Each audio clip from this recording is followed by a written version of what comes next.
Hi, this is the Redmi Pad SE and I'll show you how to find and manage sound settings on this device.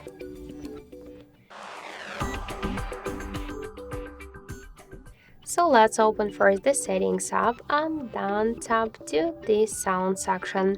Here you'll see adjust volume, just panels, the media, notifications and alarm volume panels, and just to change them, the volumes we should slide to the left or to the right side this just volume panels with our finger.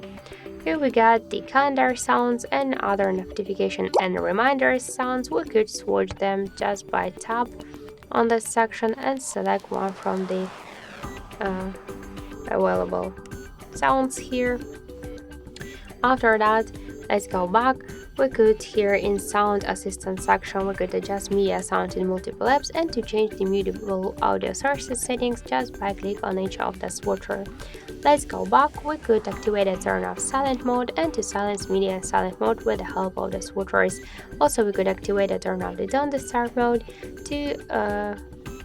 In additional settings, we could activate a turn off the show tabs sounds, the lock and lock sounds, screenshot sounds, uninstalling app sounds, deleting item sounds, and the charger sounds just by click on each of the switcher.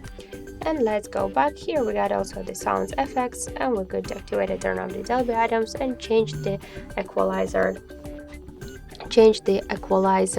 options, just settings, and to use the off earphones, like to change the earphones controls and to use the scene buttons. So that's it. Thank you for watching, and if you like this video, leave thumbs up and subscribe.